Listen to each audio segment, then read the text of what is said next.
There's a version of burnout that doesn't look like burnout from the outside. You're still showing up, still delivering, still hitting the numbers, meeting the deadlines, answering the messages, and underneath all of that, something has gone very quiet. Not the good kind of quiet. This video is about 7 specific signs that what you're carrying has gone well beyond being tired. Not 7 things to fix, 7 things to finally name. Because the thing about burnout in high performers is that it rarely announces itself. It doesn't show up as collapse. It shows up as a hollowness underneath the performance, a specific private kind of empty that the output numbers don't capture. By the end of this video, you'll have language for what that empty actually is. And that language matters more than it might sound. Here's the first thing worth understanding. High performers have a specific problem that most burnout content doesn't account for. The standard picture of burnout, missed deadlines, visible struggle, performance dropping off. That's not what's happening for most people who find this video. Most people here are still performing. Which means the standard checklist doesn't feel like it applies, and so the internal argument starts. Other people are dealing with more than me. I don't have a real reason to feel this way. If I were actually burned out, I wouldn't be functioning. But here's what that argument misses. High performers are specifically trained to override internal signals in service of output. That's part of what made them high performers. The ability to push through, to stay functional, to keep the machine running, even when something underneath is sending signals that should be heard. And the longer that override runs, the longer the signals are ignored in favor of the output. The more the burnout embeds itself in places that don't show up on any performance review. The performance stays intact. The person inside the performance doesn't. That's the trap. And the 7 signs that follow are not signs of a person who can't handle things. They are signs of a person who has been handling things for too long without ever being allowed to put them down. So let's start with the first sign. The exhaustion that rest doesn't touch. Not regular tired, the kind that a good night's sleep addresses. This is the kind that follows you into the weekend, that sits next to you on vacation, that is still there on Monday morning after 2 weeks off. You've probably tried to fix it. The early bedtimes, the sleep tracking, the long weekend with the phone off, and the exhaustion was still there when you came back. That's not a discipline problem. That's what happens when the source of the depletion is structural, when the problem isn't the hours, but what the hours have been built on top of. Rest can't touch something structural, which is why it hasn't. Sign 2. You finish something and feel nothing. Not relief, not pride, not satisfaction. Nothing. There's a moment where a feeling should arrive. A moment you were working toward for weeks, maybe months. And when you get there, there is just the next thing. Researchers studying chronic workplace stress have a term for this: reward insensitivity. The brain's response to achievement becomes blunted after extended periods of high-demand, low-recovery cycles. In plain language, your nervous system has been running on threat response for so long that it's stopped registering accomplishment as meaningful. The hollowness after the finish line isn't ingratitude, it's biology. Sign 3. You are physically present and emotionally somewhere else. In the room, at the table, there, but not really there, with your partner, with your children, with people who are trying to reach you. And something between you and them has gone thin. Not because you don't care, because the part of you that reaches back has been borrowed for so long that it's become hard to locate. This is one of the signs that's hardest to admit, because it has a cost that isn't about you. It's about the people in the room with you. And the guilt of it, being there but not really there, tends to get buried under more work, which makes the absence worse. Sign 4. The inability to stop. Not because there's always more to do, though there is, but because stopping feels dangerous. Like if you actually put it down and sat in the quiet, something would be waiting there that you're not ready to look at. So the work continues past the point of necessity. The email gets checked one more time. The project that's done gets reopened. This isn't ambition. This is avoidance wearing ambition's clothing. And it's one of the signs that what's happening has gone well past tiredness, because tiredness makes you want to stop. This makes stopping feel like the thing you can't afford to do.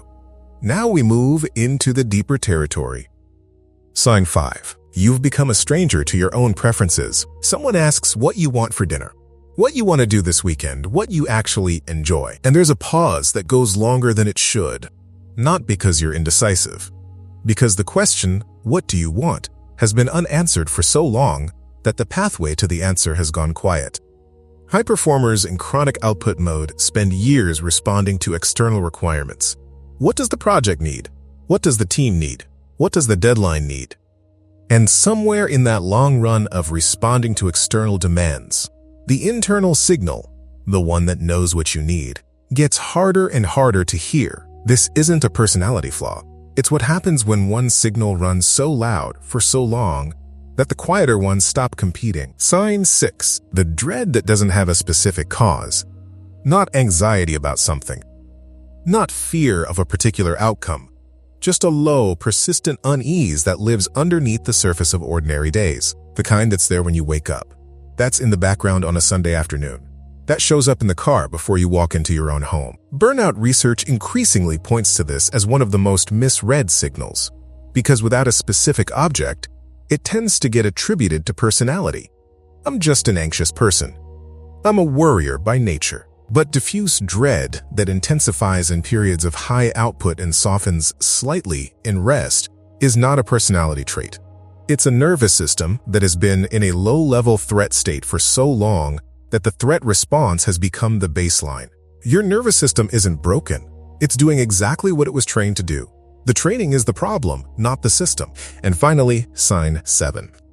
You don't entirely recognize yourself. Not in a dramatic way. Not a crisis, more like a quiet noticing. That the person who used to have opinions about things, strong ones, now mostly has responses. That the things that used to feel meaningful feel more like requirements. That when you try to locate what you actually want from your life, not what the life requires, but what you want, there is a blankness there that you don't quite know how to approach. This is the sign that goes deepest. Not because the self is gone, but because it has been so thoroughly organized around output for so long that separating the person from the performance has become genuinely difficult. And that specific difficulty is the place where burnout stops being about tiredness and starts being about something much more important. This is why the argument, other people handle this fine, maybe it's just me, is the wrong frame. Other people in the same system are having versions of the same experience. Most of them are also not talking about it. Most of them have also told themselves they're probably just tired. The silence doesn't mean it isn't real. It means this particular pain has been very well trained to stay quiet. Here's the thing worth carrying out of this video. Every single one of those 7 signs has one thing in common. They are not signs that you are failing. They are signs that something in you has been trying to be heard for a very long time, and that the systems you built to perform, to deliver, to stay functional, those systems got very good at making sure it wasn't. The signs are not the problem. The signs are the message, a rational response to an irrational system, a system that required you to override your own experience in exchange for results. You gave it the results. What you're feeling now is what that exchange actually cost. If what you just heard felt like recognition, if you counted more than a few of those signs in your own life, there's a resource in the description worth knowing about. It's called the Burnout Body Map. It goes through 12 physical and behavioral signals that burnout sends. The ones that tend to get misread, minimized, or attributed to other things, and gives you a way to understand what they're actually communicating. Not another thing to do, a way to finally hear what's already been trying to reach you. Link is in the description. So 7 signs. And maybe you recognized yourself in some of them, maybe most of them. Here's what that recognition is not. It's not a diagnosis. It's not a verdict on your life or your choices or your capacity. It's not evidence that you need to leave your job, restructure your existence, or become someone who makes linen content about morning rituals. What naming does, and this is actually specific and real, is it interrupts the dismissal. The loop that says, I'm probably just tired. Other people manage this. I should push through.